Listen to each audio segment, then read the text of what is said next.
HLSL and DXIL for beginners part 2. So HLSL is more or less the same programming language as CG I want to mention. This programming language was created out of a cooperation of Microsoft and NVIDIA. HLSL is the Microsoft term and CG is the NVIDIA term. Existing HLSL code should be able to run through a CG compiler anywhere CG code is required without issues, maybe necessitating some minor changes. I don't know, I haven't tried it before. Anyway, so these DXIL assembly instructions are not actually real machine instructions. This is an LVM IR.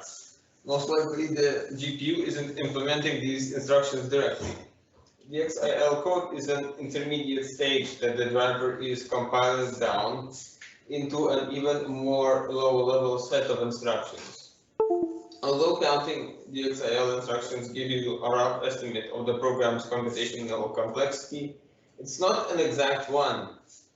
As we will see shortly, the DXC compiler optimizes away intermediate computations. So DXIL instructions may not necessarily map to GPU hardware instructions. And since the LLVM-IR generated by DXC compiler is exclusively scalarized, most likely it gets converted into vectorized instructions later down the road. Exactly how these instructions are implemented or how many clock cycles each one takes depends on a combination of GPU and the driver. So there was a question asked, does the HLSL/DXIL code in the examples corresponds to vertex shaders or pixel shaders? Yeah. When demonstrating a certain HLSL language feature and how DXC compiles that into DXIL, whether it's a vertex shader or a pixel shader doesn't really matter. The compiled DXIL code for that particular expression would be the same in any shader. It's just to demonstrate coding constructs of that programming language and could be used in any kind of shader. However, I will be going over the details of vertex shaders and pixel shaders and their semantics later in this presentation. So I will explicitly mention when a certain code is a vertex shader or a pixel shader. Other than that, it's just generic shader code. And when I will have examples demonstrating concepts or coding constructs specific to vertex or pixel shaders, then I will run the code in a live demo in NVIDIA FX Composer. Okay, so first, just general concept here is HLSL swivel operation. The swivel operation is one of the most important aspects of a GPU. A swivel in HLSL is the ability to access multiple fields in a vector type together in any order. It is syntactically similar to the C concept of a structure member access, but it has the additional interesting property that data members can be rearranged, duplicated, or omitted in arbitrary combinations. All hardware registers on the GPU are vectors of 4 elements. So the default access mode for GPU data. So the GPU just does everything in groups of 4. And the swivel operator allows for creating same or other sized vectors out of these default 4 vector registers in the same or other order. The resulting reference is mapped to the original vector, but possibly with the different order of elements. If it is a L value, then it is an element-wise reference to the original vector. Using or assigning the resulting reference vector would directly affect the original vector itself. So here is an example. Here we are declaring this float 3 vector call with 3 float elements, and then when we're doing this y, z, x, we are creating a reference vector that is an abstract concept, and we are assigning into this reference vector y the x 0.1, then 0.4, 0.5. However, since this reference vector refers to the physical vector, which is so to recall, it is the actual vector. This is the actual memory access which happens. So 0.1 goes into the y, 0.4 goes into the z, and 0.5 goes into the x. Like this. So we can access these elements out of order, and we can have references to the original vector with a different order and assign values into it. So here, a memory access, I'm using the term memory here loosely, since as we will see shortly, HLSL has no stack or heap memory, only GPU registers. Now this visual operator is a free data access without any additional overhead in the hardware. At least on NVIDIA GE Force FX and GE Force 6 series GPUs, as I've found out from the internet. And you don't have to write special code for rearranging these fields in the vector. That's the best part. However, in a CPU, such an operation would probably require a lot of bit shifting and masking. However, Swizzling is an inherent feature of GPU architecture. This is our first example of Swizzle. This example demonstrates how Swizzle in HLSL is the ability to access multiple fields of a vector type together.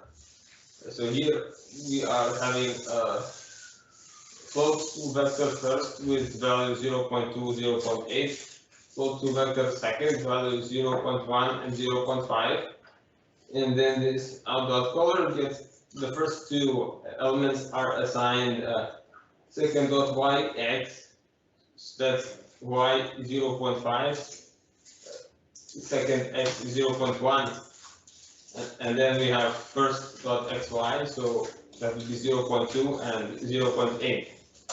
So the first one we are accessing in the same order. However, this second one we are accessing them out of order. And if we compile this down into DXIL, we see a whole bunch of store output calls to store output function. They are storing various values. So these are the decimal representations of these hexadecimal floating point values. Into position 0 is stored 0.5. To position 1 is stored 0.1, 0.2, 0.8, and so on, which corresponds to all of these values that are on the third line only. So, like previously, the DXC compiler, even without optimizations, generates only the code that is necessary. It doesn't care about all of these intermediate steps, about all these float to and Swizzle.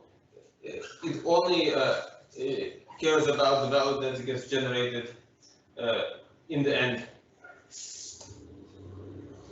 Next example demonstrates that the fields of a float tree can also be accessed using RGB in addition to XYZ. So we have this float tree first. It is 0.1, 0.3, 0.5. It is the same in all of these mini examples. It is the same area here, but we are just using Swizzle to access different permutations of this and to generate different colors. And there are 6 such permutations of colors in total. Basically here, first at RGB, first getting this R, 0.1, then this G, 0.3, then this B, 0.5. To generate this color, that is the same as accessing this vector using XYZ coordinates. So first 0.1, 0.3, and 0.5. Next example, we are accessing this vector but through BGR. So it would be, the B is the third one, so it would be 0.5, 0.3, 0.1. So it's backwards, generating this color. Similarly, ZYX also chooses 0.5, 0.3, 0.1. And this example, GBR, so 0.3, 0.5, 0.1. And YDX, it also gets 0.3, 0.5, 0.1. So these two are just take time, take sugar, but they are equivalent ways of accessing the same elements in this window. This next example demonstrates that Swizzle can also be used to exchange the fields in the same variable of a vector type. In this example, we are having a float4 value being assigned 0.6, 0.2, 0.7, and 1.0. And then we are using the Swizzle operator to exchange the order of these fields to have a different final order, which is represented by this color right here. So it is interesting that the first three fields are called X, Y, Z, while the last field is called W. That's not in alphabetical order. You would expect it to be called W, X, Y, Z, but in fact it is X, Y, Z, W. Probably they designed it as such for backwards compatibility, having the same naming scheme as a float tree for the first three fields X, Y, Z, or float 2 for the first two fields X, Y. Now we are doing this Swizzle right here. In this line, we are assigning out.color to be out.color that Y, Z, W, X. It means that Y should be assigned into X, Z should be assigned into Y, W should be assigned into Z, and X should be assigned into W, giving us this final value right here. And if we compile it with DXC, we see that once again DXC generates code for the final values only, even without optimizations. These hexadecimal values, these are the corresponding decimal values for them. We see that 0.2 is stored into element 0, 0.71, 1.02, and 0.63, which are the same final values that are being stored here. So it's interesting that the compiler doesn't even consider this float4 and this Swizzle. No, it just gets straight to the point and generates the final values of the result. And additionally, the fields of a float4 can also be accessed using RGBA in addition to X, Y, Z, W. These two code snippets are completely identical. It's just a different way of naming the different fields. So this G here is here, so it's a Y. So it's a Y. Then the B here, B is here, so it's a Z. Then the A, well, we know that the A is the last element, so it's a W. Yeah, yes, it's a W. And the R here is the first element, so it is the X. Okay, so in order to really understand a programming language, we have to understand its internal representation. The abstract syntax tree is one of them. ASC of HLSL code is very similar to ASC of C++ code. In fact, it uses the same clamped AST classes. In addition, some custom add-ons for representing coding constructs specific to HLSL. If you are familiar with C++ AST classes, you will immediately see how similar the HLSL code is. So we can conclude that HLSL belongs to a C family of programming languages: C, C++, C#, Objective-C, and others. Here we are having a simple shader, taking no parameters and returning float 4. It is represented in the AST as a function decal containing a compound statement, which is everything in these braces right here, and also a semantic decal. So function decal represents a function declaration or a definition. And as you see here, it indeed returns a float 4. And more about semantic decal later. But for now, let's look at this thing. So here I've marked this highlighting. The yellow is the data type, and then the green is the name of the variable here, and then these red or pink boxes are whatever it's initialized to. So we have two of these declaration statements, and then a return statement with a binary operator which multiplies these two vectors together in vectorized form and returns another vector out of the function. So you might notice that there are two ways to declare a vector of 4 floats. First one is float 4 color 1. In the AST, it is represented as color 1 is the name and the data type. On the left side of the colon is float 4, and on the right side it is vector float, 4.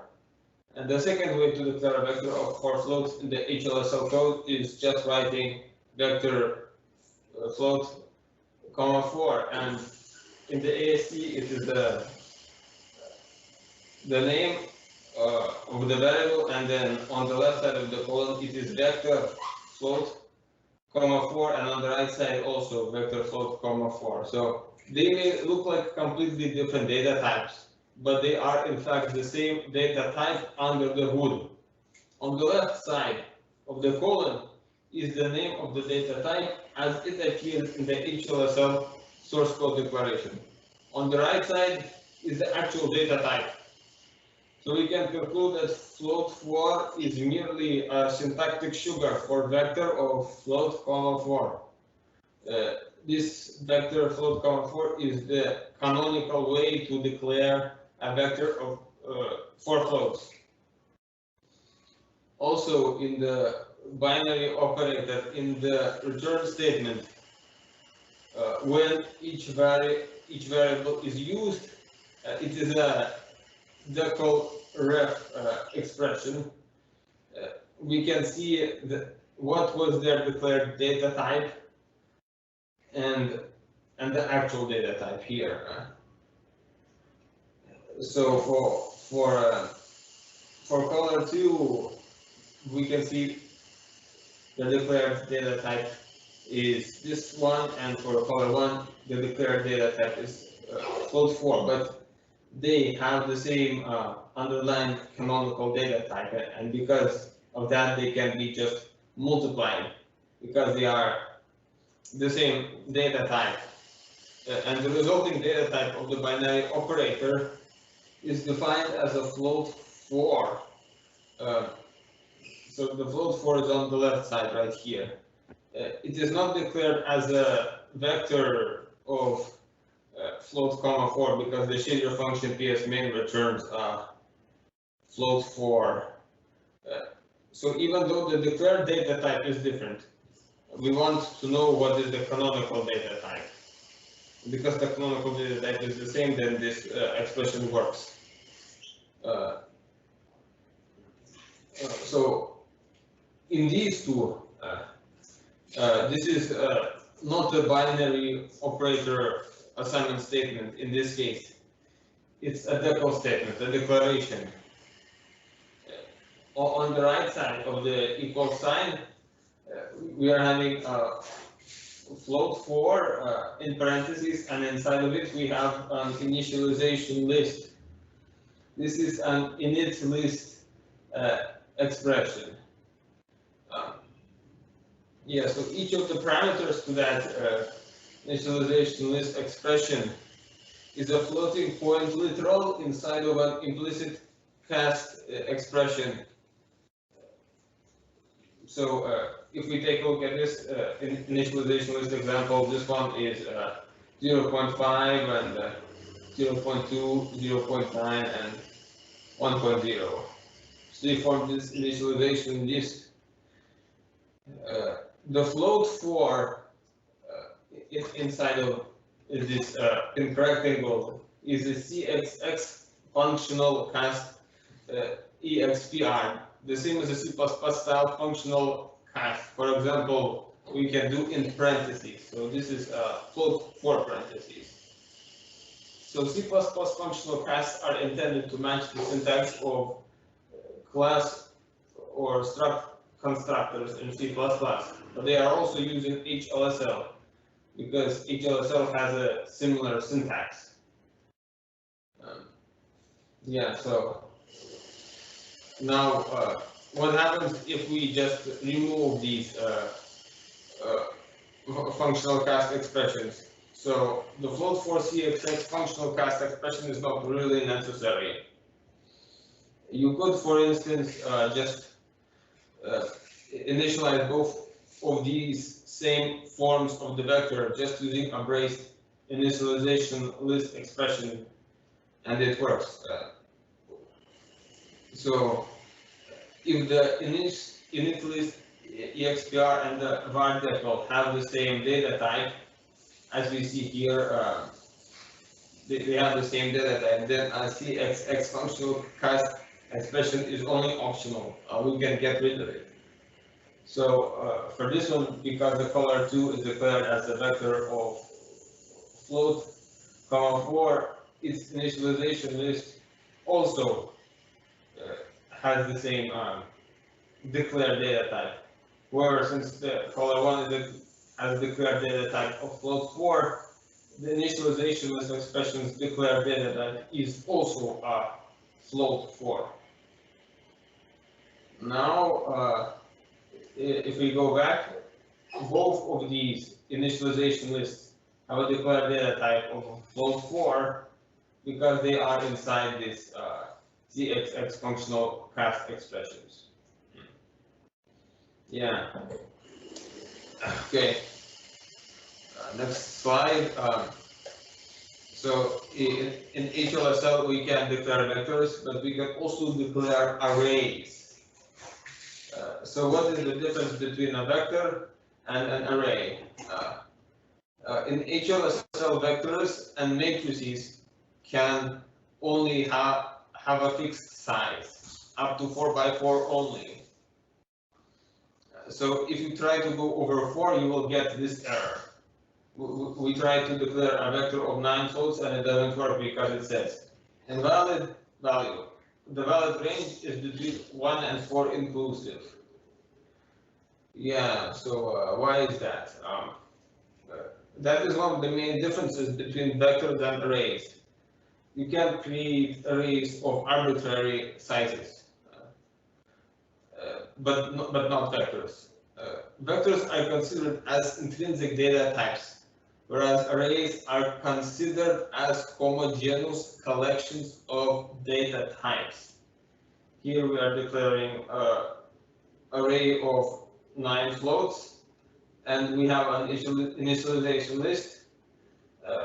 In the AST, we see that the variable declaration is array, its data type is float bracket 9. And the data type of this initialization list expression is also a float bracket 9. And then in the initialization of the vector, we just declare vector float, 4 color equal this initialization list. So the variable population's data type is a vector of 4 floats, and also the data type of the initialization list is a vector of 4 floats. If we cover up both of these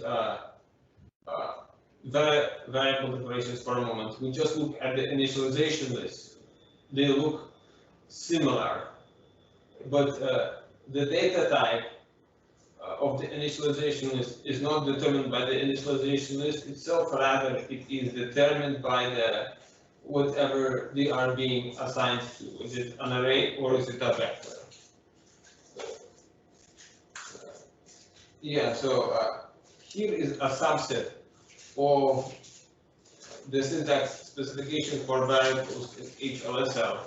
Because we have the type, then we have the name, and then we have these in the brackets.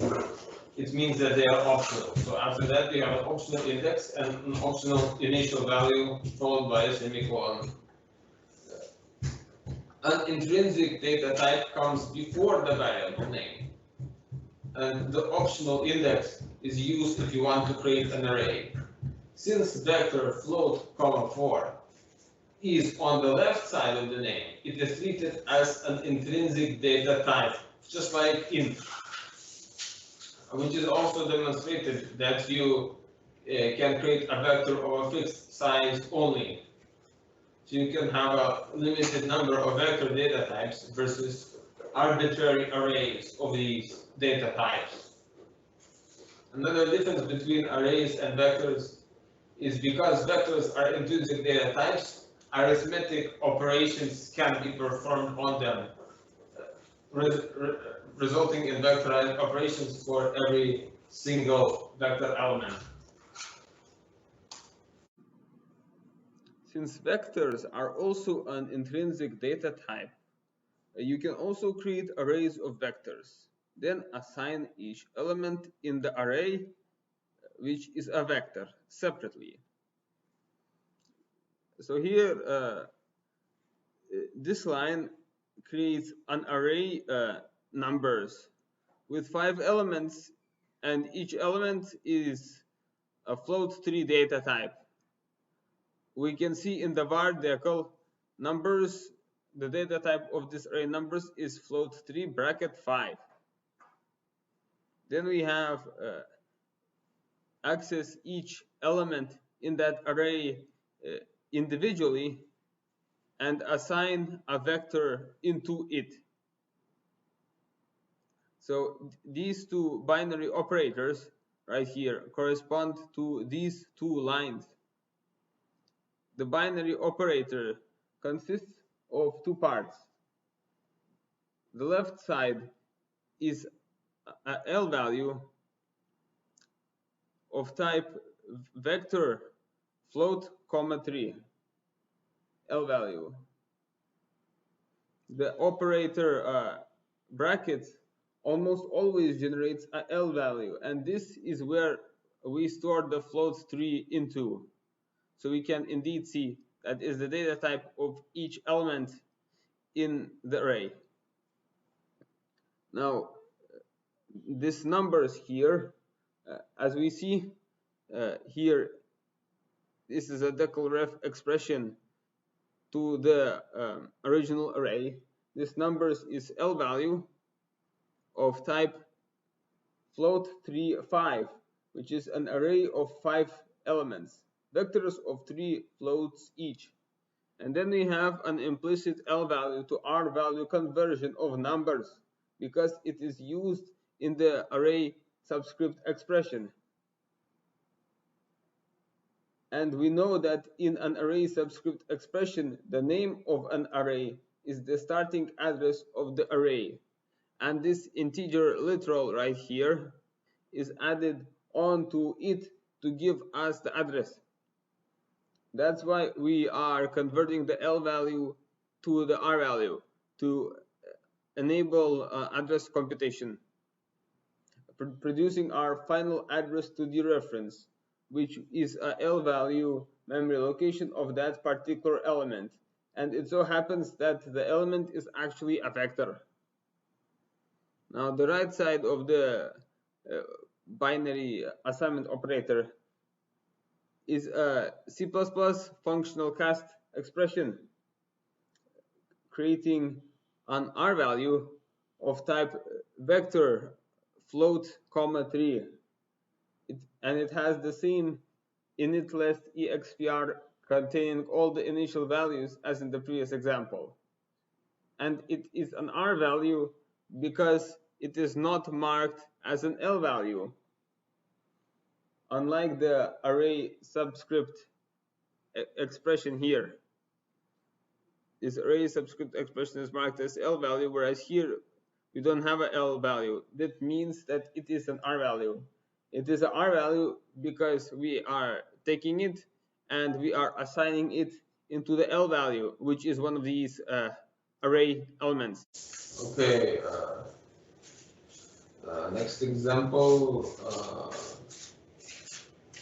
Yeah, so here are some more examples of using Squiggle and examining the AST elements that are generated. Here only the AST elements corresponding to the last 3 lines are shown. Although these 3 lines both have an equal sign with a left side and a right side, they are not syntactically the same. The first line is a binary assignment operator, because the float for output already exists. And the next 2 lines are declaration statements. They are declaring new variables. They are not assignments. Var decl is the actual declaration of the variable. It contains the data type and the name, as we see here. So, apparently all of these names, they are rhymed with output. The important thing to note here is that the Squiggle operation is not accessing the fields of the vectors separately. Like here, it is not accessing output.y, then output.z, then output.w, output.x. Instead, it is accessing all the fields in the vector together all at once. Proof of this is that in this expression,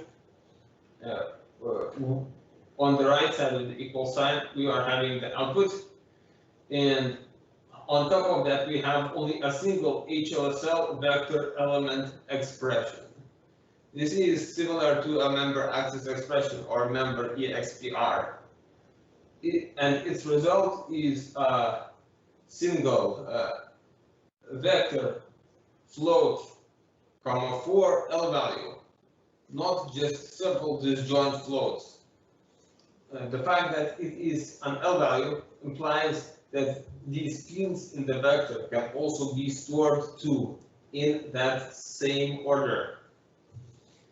And we are having a L value to R value conversion because we are assigning it into this declarative expression output. Now, it is also possible to repeat a single field in a vector multiple times and have a Squiggle expression be constructed. This output.rrrr is equivalent to output.xxxx. One single value is repeated 4 times. So if we go into the AST, notice that the L value was not generated in this situation, which means that an R value was generated. Here, it's a L value, but because there's no L value marking here, it means that this is an R value, which implies that the expression output.rrrr cannot be stored to. Why it cannot be stored to? Well, that is intentional, because if I can specify the field of a vector in an L value multiple times, then I could assign different values to multiple references of that same field, which would be a bug. And that is prevented from doing by the DXC compiler. If I try to write code like this, output.rrrr equals float for 0.1, 0.2, 0.3, 0.4, it says error vector is not assignable, contains duplicate contents.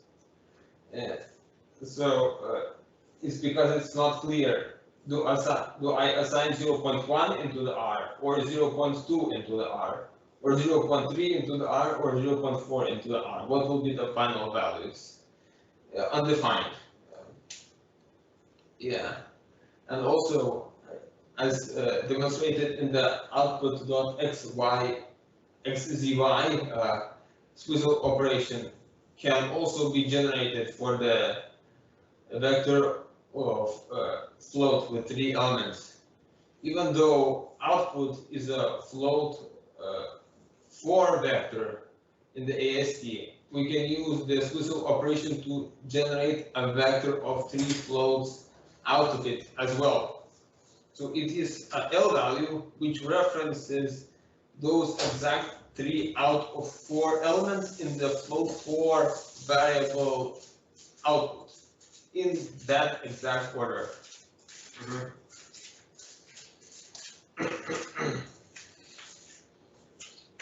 Next, here is an example of arbitrary arithmetic expressions. Let us see how DXC performs with this one. We're having just a generic shader, and to it we are having an input, but apparently this struct is not used. So let's focus on this compound statement right here. We are declaring float to vector first with 0.2, 0.5, then just a single float offset, which is 0.9. And then here, float to second is first plus offset. And this is a vectorized addition, meaning that offset is added to every single element of this first vector, having the result stored into this second variable. And then float for third equals we are constructing a new float 4 vector with the first vector and then the second dot yx. So the order of the second vector is reversed. So we're constructing this vector and then using vectorized multiplication to multiply every single element times 2. And that is stored into the third. And then once again, we are having the float for third minus 0.1, that is vectorized subtraction from all those elements and stored into color and then return that color. So it is arbitrary, complicated arithmetic expression on purpose to see whether we can fool the compiler. Right now, I want to compile disable optimizations with the optimization level 0, and it generates this code. We see a bunch of floating point addition, multiplication, and subtraction instructions. Well, this is kind of hard to read, so I'm going to replace all these hexadecimal values with these decimal values from this table. So here they are. So let's go through and see what happens. First, we are adding 0.2 plus 0.9 and adding 0.5 to 0.9. That is this first plus the offset. Now we are multiplying 0.2 by 2.0, 0.5 by 2.0. That is the first elements of the first vector multiplied by 2. And then we multiply the elements of second of yx vector by 2. And because second was pre-computed here, stored into the values %3 and %4, we are multiplying %4 by 2.0, multiply %3 by 2.0, storing into here, but we are multiplying %4 first and then %3 because we have second.yx, so the order of these are swapped. And then after that, so %5, %6, %7, and %8 now contains floats for a third. And then we subtract 0.1 from all of these values scalarized. So we subtract float for a third, all these values from 0.1. And then %9, %10, %11, %12 contains float for color. So when we return it, we just save all of these values into the 0, 1, 2, and 3. We store all of these outputs. Yeah, so that's that. So without any optimizations, all intermediate calculations are performed. The results are scalarized, stored into individual single virtual registers, not into LLVM built-in vector data types, which I find that's weird because it could have been an optimization, but whatever. So the arithmetic operations are performed on each virtual register separately. Now, if I turn on the first level of optimizations, DXC itself calculates what the resulting values should be, and it stores them into the output. All mathematical operations have been optimized away. Only the final results are present. We no longer have these virtual registers values being stored. We just have these hexadecimal values being stored as outputs. So we want to find out is it true or not. So since the shaders run in the GPU and not the CPU, there is no way to debug them and step through the code to ascertain if these numbers are indeed the final results. So we can use NumPy code to simulate the same calculations and get the results out. This is NumPy code. I'm declaring np.array 0.2, 0.5, storing into first. That's what this line does. Then we declare the offset, and then into the second we add first plus the offset. Now, what's really cool about NumPy is that it also generates vectorized arithmetic, just like the HLSL code. So we can see all the intermediate steps. Second is now 1.1 and 1.4. Now third is first, which is first bracket 0 and first bracket 1, and then second dot yx, they are swapped. So we have second bracket 1, second bracket 0. This array is created, and then every single element of these is multiplied by 2. So now we have 0.4, 1.0, 2.8, and 2.2. And then after subtracting all of these elements, third, we subtract 0.1 from them. We dump the final color, and it is 0.3, 0.9, 2.7, 2.1, which are these same floating point decimal values that correspond to the hexadecimal values. So we can see that DXC compiler is indeed right, and it optimizes all of these complicated arbitrary arithmetic expressions away, just giving you the final result, which is kind of cool. Now, let's talk about shaders and the graphics pipeline. Because shaders are part of the graphics pipeline and not called explicitly, this creates some interesting implications. One of these is that inputs and outputs go through the pipeline and are managed by the GPU. There are two different input data types in shader code. First, we have uniform. This is a keyword in HLSL or CG programming language. It represents per batch data, so-called. It's data common to all the vertices slash pixels that you are processing. For example, the position of a light or the transformation matrices.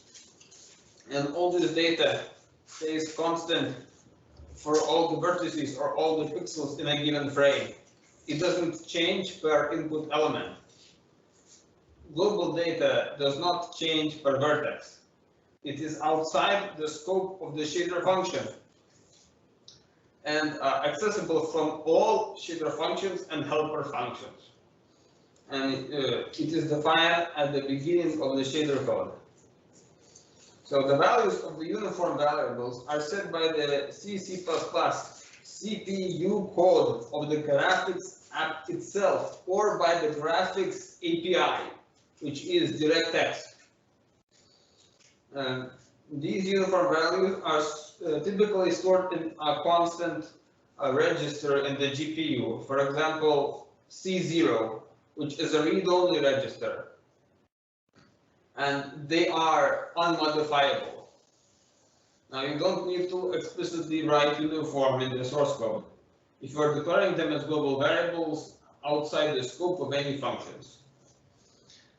Uniform data can be specified by two methods. The first one, as I already mentioned, is to declare global variables and use them within a shader. Any use of global variables within a shader will result in adding that variable to the list of uniform variables required by that shader. The second way to mark variable is to mark an input parameter of the top level shader function as uniform. This marking specifies that the given variable should be added to the list of uniform variables. And now the second input data type in shader codes are the variable inputs. These are attributes associated with each vertex or pixel. They are declared using semantics, which are typed to specific hardware registers inside the GPU. The variant input is the data that is unique to each execution of the shader, to each input element. So variable here means not like a place in memory where it stores stuff, but variable meaning that it can change depending on which vertex or pixel you are looking at. So a variable as in change. And for a vertex shader, the varying data, for example, the position, normal, etc., comes from the vertex streams. Now, the inputs and outputs to the shaders are defined by the shader models. Inputs and outputs to certain GPU registers. The shader models define a convention of certain registers and certain instructions that the GPU executes to perform a particular functionality, but this convention is obeyed. The exact details of how these registers and instructions are used is up to the GPU and or the driver. A GPU driver is essentially software that handles communication between Windows 10, games and applications, and the graphics card components. And I should mention that integer data types and bitwise operations were only introduced in shader model 4.0. So this is a link to MSDN documentation with more information about the shader models and why they are important. Now, let's take a look at the role of vertex shaders in the graphics pipeline.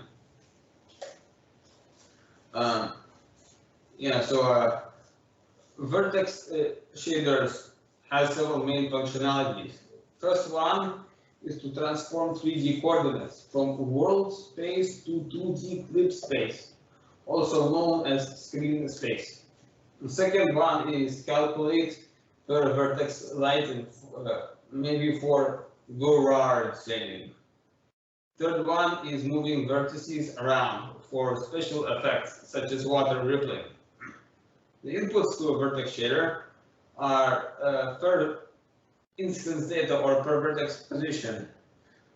meaning the particular vertex that are processing at the particular moment. It comes from the vertex stream. And also you can have other input not connected with that particular vertex. So these common inputs are first common input is the vertex position, which is x, y, z, w. These vertex coordinates are transformed into screen space, and also optionally applying other transformations for special effects. Next, we can have texture coordinates as inputs. These are just passed through the vertex shader without modification, because the textual lookups only happen in the pixel shader. So these texture coordinates can also hold other data as well. Now, vertex colors will get interpolated into pixel colors at a later stage. Instead of using textures, for example, colors associated with the individual vertices are being interpolated for Gouraud shading. The color slot in the vertex is often used for holding some other information other than just colors. And finally, we can have the constant inputs, which are certain inputs that are common to all the vertices. They are right here in the diagram. So they are the transformation matrices. So as mentioned previously, they are called a uniform data input. And the output from the vertex shader into a pixel fragment shader consists of the following. As a minimum, a vertex shader must generate position data for the vertices. The vertex shader often outputs transformed normal vectors. So whatever comes out of the vertex shaders gets interpolated first to become the inputs of the pixel shaders. The information coming out of the vertex shader does not go directly into the pixel shader. It gets interpolated over the triangle first. And the vertex shader is executed once per vertex, so usually less expensive than the pixel shader because there are many more pixels than vertices. So this is the graphics programming abstraction, but the physical hardware implementation is up to the GPU. This diagram shows us the physical hardware implementation of the vertex shader. Each of these registers is a 4-component register except this AL. They are all sold for data type. First, we have these 32 temporary registers right here. These are general purpose registers for computations. These are the physical registers, not the virtual registers as in DXIL, but any one of the virtual registers in the DXIL code can be mapped to one of these physical registers. The compiler decides how to allocate the registers. Next, we have these constant float registers, at least 256, and 16 constant integer registers. These are constant inputs. The uniform data input. These are things that stay constant in all the vertices, such as positions of lights, colors of lights, or float 4x4 transformation matrices, which we will talk about later time.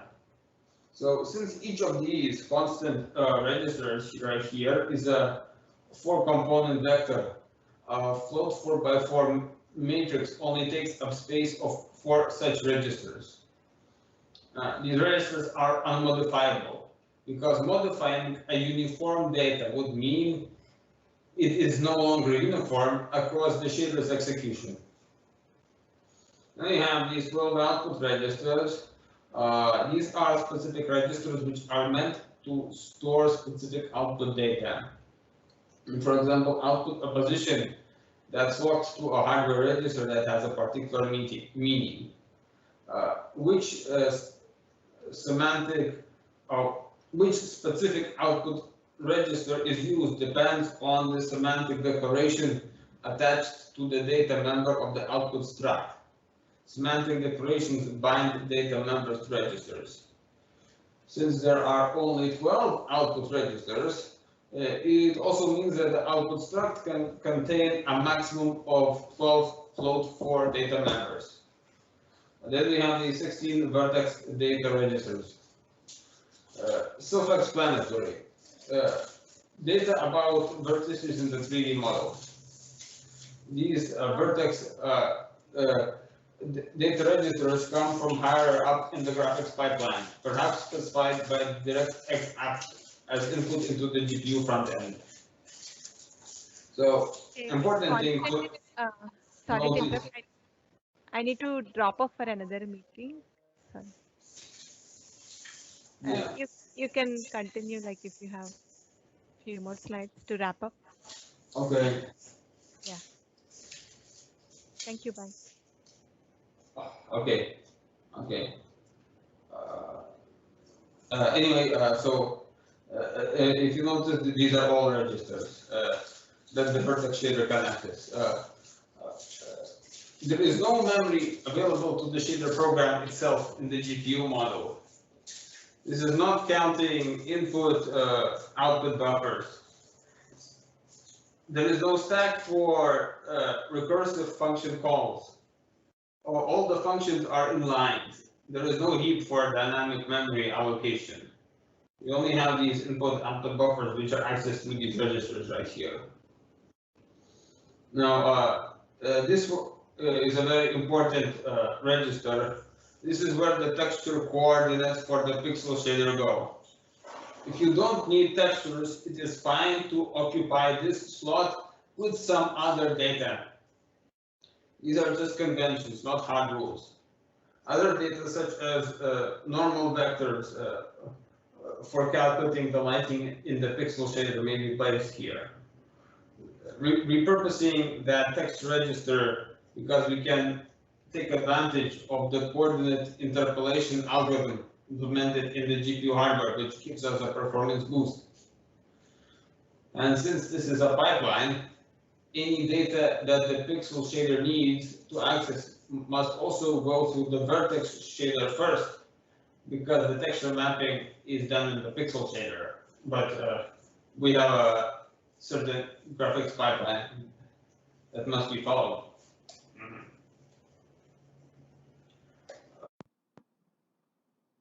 It is important to note that the outputs that you compute in the vertex shader are not directly used by the pixel shader.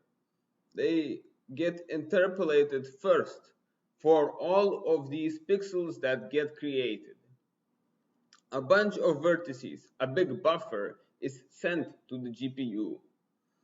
You also send information to the GPU about what vertices and what triangles map to those particular vertices in that list. Here is an example of such a triangle.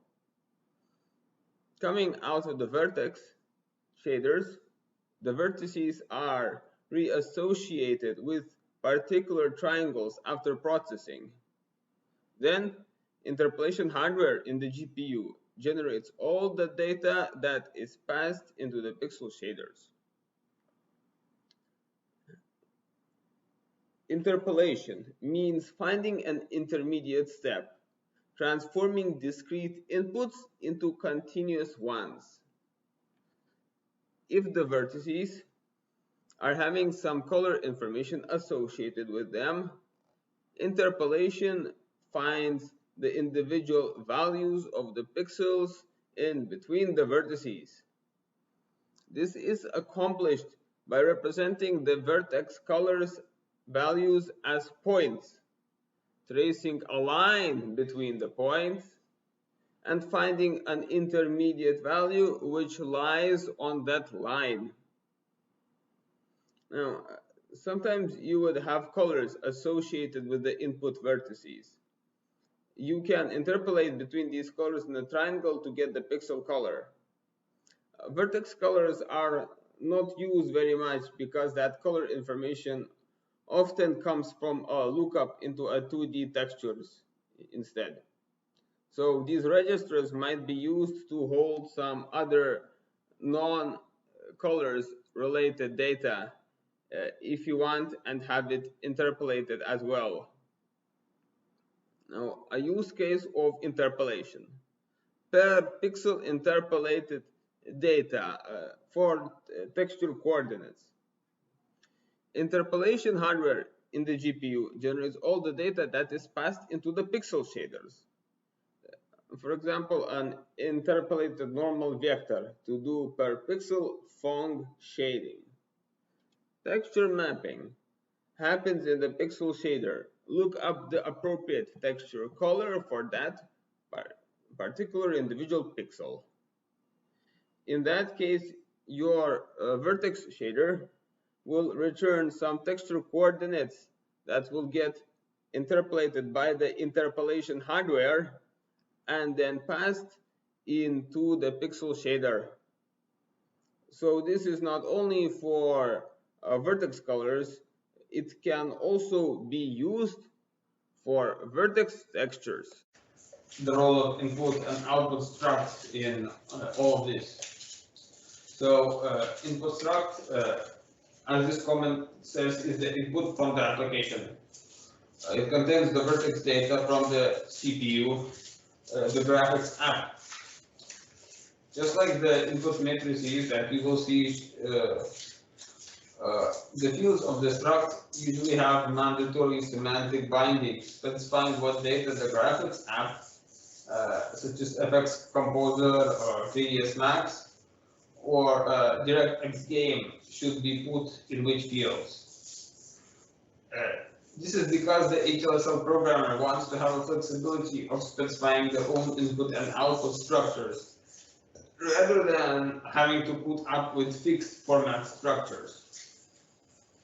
Suppose that we have fixed format structures.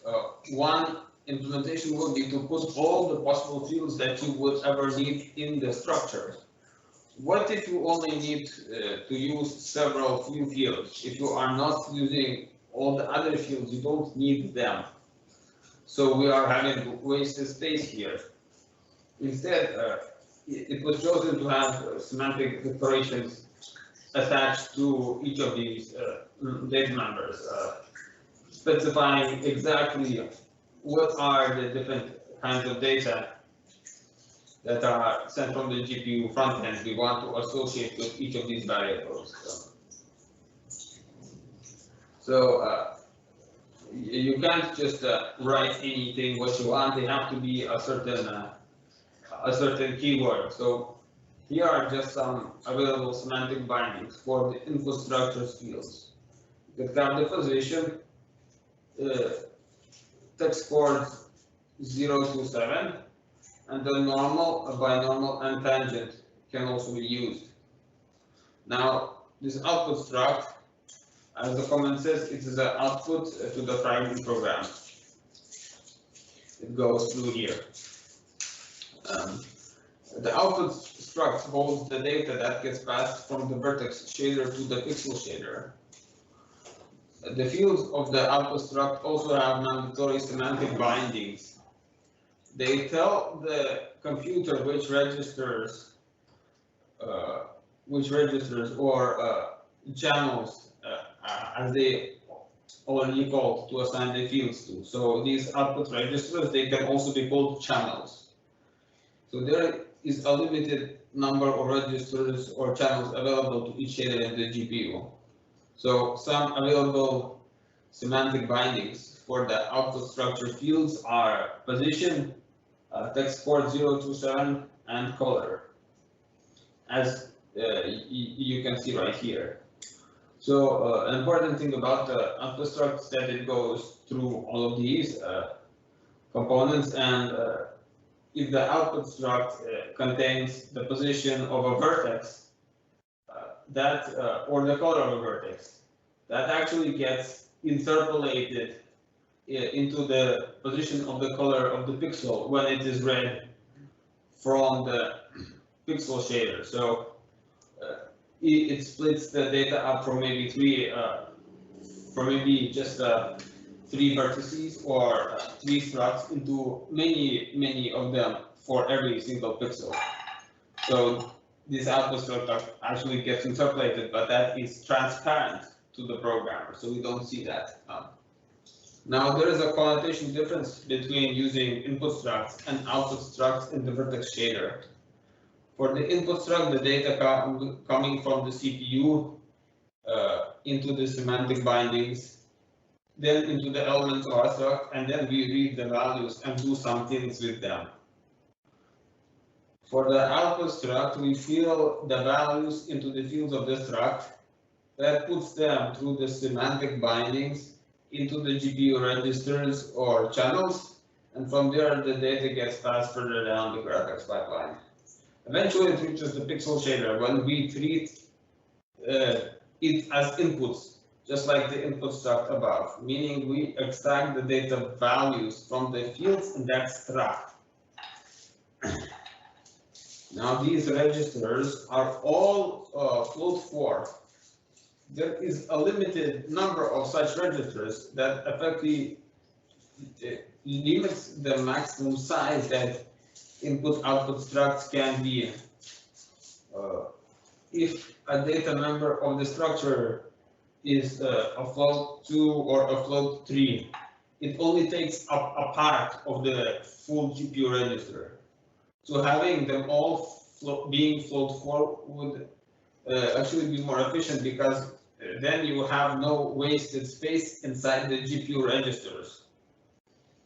The size of the struct from a high-level C programming language perspective is irrelevant. So we might imagine that there's like some kind of padding in. In the graphics hardware, there are a limited number of interpolators. So in the shader, that translates into the number of texture coordinate slots you can create.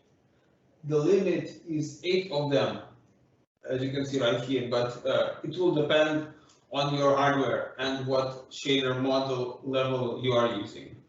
So maybe in your hardware, they have more of them. So these semantic declarations right here, they are references to certain hardware registers in the GPU. For instance, texture coordinate 0 through 7 are tied to the interpolation hardware, as I just mentioned. It is a glue that binds a shader program to the rest of the graphics pipeline. It connects the semantic variables to the pipeline. So connect the CPU side to the GPU side, and then also connect the various components of the GPU. The input semantic is a name used to link the given output, the given input to an output of the previous part of the graphics pipeline. Pixel and vertex shaders have different sets of input semantics due to different part of the graphics pipeline. For example, the output struct, it doesn't have a binomial or tangent in. So the output semantics are used to specify how data generated by the shader should be linked to the inputs of the next stage. For example, the output semantics for a vertex shader are used to link the outputs of the interpolators in the rasterizer to generate the input data for the pixel shader. The vertex shader input semantics describe the per vertex information. For example, position, normal, texture coordinates, color, tangent, binomial, etc. to be loaded from the vertex buffer into a form that can be consumed by the vertex shader. Now, the pixel shader input semantics describe the information that is provided per pixel by the rasterization unit. The data is generated by interpolating between outputs of the vertex shader for each vertex of the current primitive. The basic pixel shader input semantics link the output color and texture coordinate information to input parameters.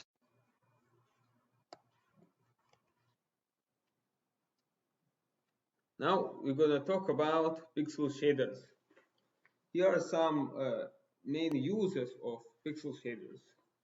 First one is texturing objects, as I've briefly mentioned before. Second is having per pixel lighting, such as called Phong shading. It results in more accurate light effects than per vertex lighting or Gouraud shading. Third use of pixel shaders is normal mapping. So each pixel has its own normal. The vertex normals are placed into the texture coordinate register of the vertex shader, this register, and they are interpolated through the texture coordinate interpolation hardware and input into the pixel shaders as interpolated normals, so that we can perform normal mapping on every single pixel, giving us a more accurate normal mapping effect. Then also we can use pixel shaders to produce shadows, determine whether a pixel is shadowed or not. And environment mapping, cubes maps reflecting light from the general environment. Now the pixel shader is also called the fragment shader, and it's basically determine each fragment's color. And fragment is just another word for pixel. We can perform also custom pixel operations and texture sampling. As input, it receives interpolated output from the vertex shader. Interpolation is computing the pixel's color based on its distance from a colored vertex, or in the situation of a vertex normal, we are interpolating the normals for each vertex to get the normals for every single pixel. Yeah, so typically vertex position, vertex normals, texture coordinates, etc. are run through the interpolation hardware. And these registers could be reused for other purpose. The registers that are attached to the interpolation hardware don't necessarily have to be given texture coordinates. You can use it for interpolating other data. Now, the outputs are the color, including alpha, which is transparency, and then also this depth value, which is optional. Next, we're going to talk about more in detail about texture sampling and interpolation. Texture coordinate data is stored in the model's vertices. In order to get it into the pixel shader, it has to be interpolated from the per vertex space into the per pixel space. This is done automatically by the graphics card. But in order to make it happen, you have to bring the texture coordinates into the vertex shader and then pass them from the vertex shader to the pixel shader. The interpolation happens on the graphics card in between the two shaders. You can't bring the texture coordinates directly into a pixel shader because they don't exist per pixel unless you go from the vertex shader into the pixel shader. Samplers represent small portions of the graphics hardware that are designed to fetch a pixel from a texture. That is these sampler registers right here. Going through the vertex shader is a necessary prerequisite for data which needs to get interpolated prior to being input into the pixel shader. And also that's why samplers are global variables which can be directly accessed from the pixel shader code without having to go through the vertex shader first, because they are not data that's coming in. They are specific pieces of hardware, specific tools that we can use to sample texture coordinates.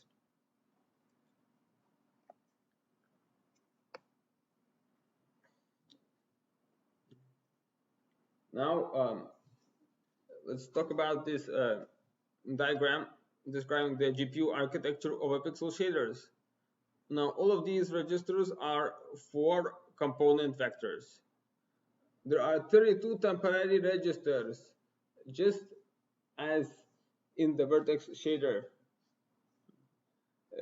No memory for variables on the stack. So virtual registers in DXIL code get mapped to these.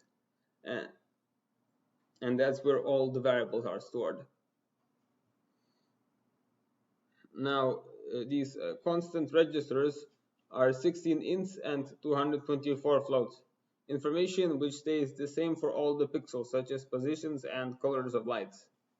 These sampler registers, as I've said already, they are used for retrieving textures, for doing texture mapping. This getting the color of an individual pixel out of a texture or 2D image according to the position of that pixel.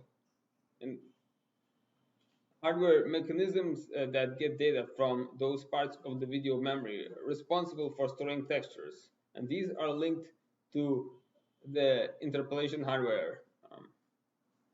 There are up to 16 texture surfaces and all, and they can be read in a single pass.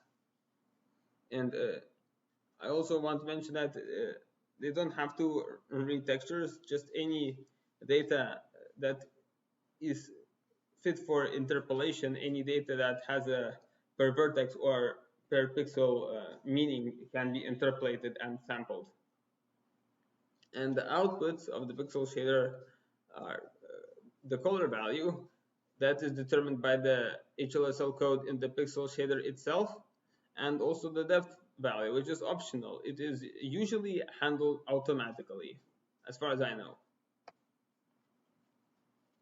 Now that we have an idea of what structs are, let's take a look at an example.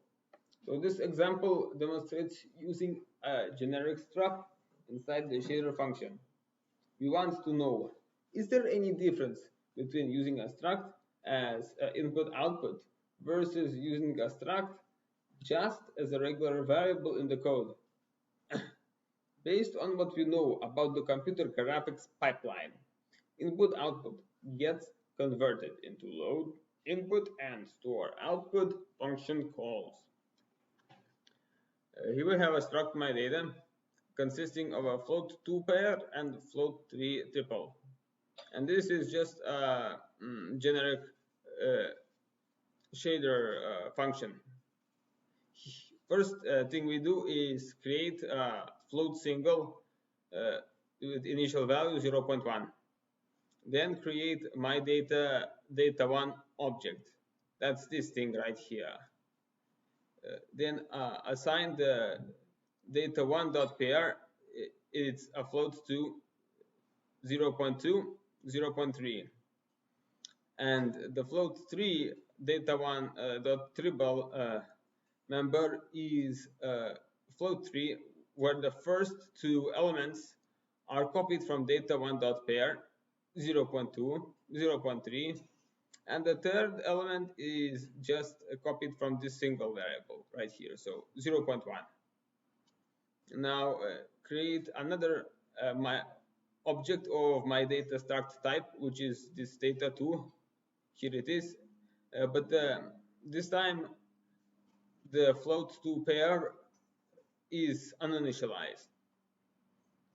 The data2.triple is a float3 with the first element is 0.8. The second element is data1.triple.y, so data1.triple.y, that's 0.3.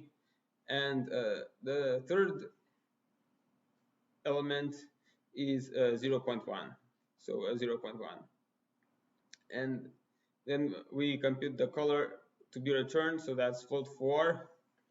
And the first 3 elements of this float4 are the results of this vectorized addition of data1.triple plus data2.triple.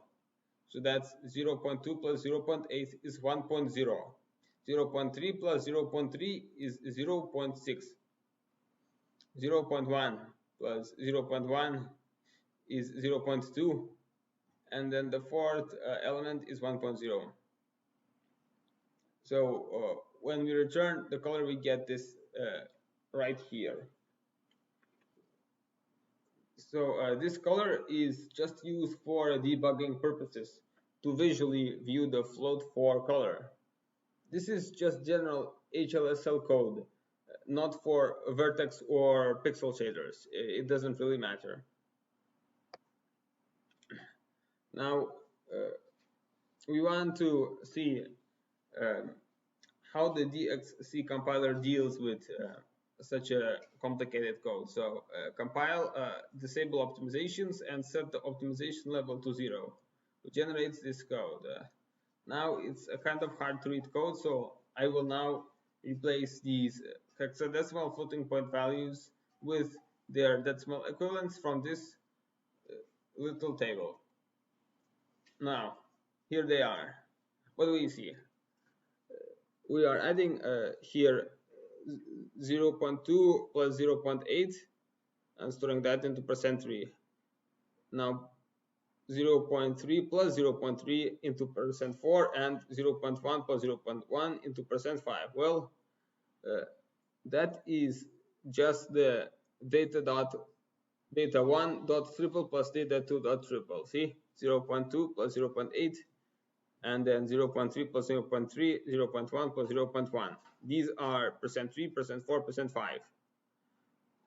These are the first three elements of this returned float for color.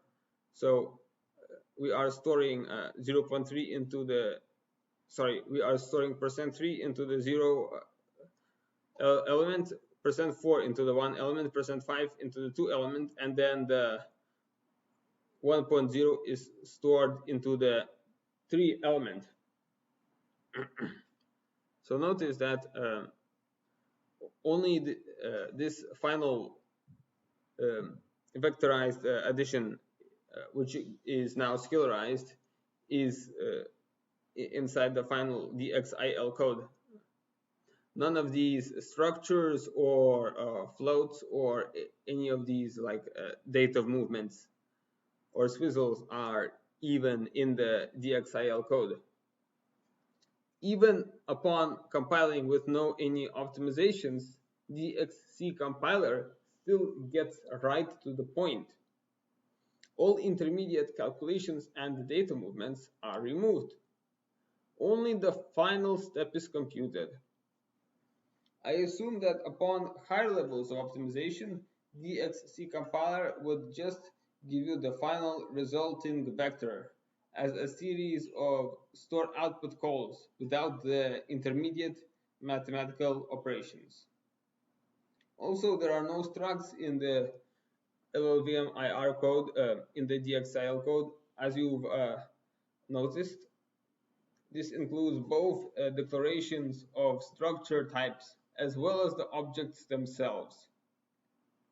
Structs in HLSL go through the DXC compiler, and if they are input or output structs, they become calls to load input or store output functions. If they are just regular variables, most likely they will get optimized away.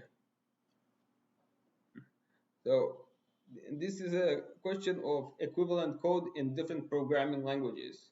Should it be measured by abstract high-level equivalence versus low-level machine instructions equivalence?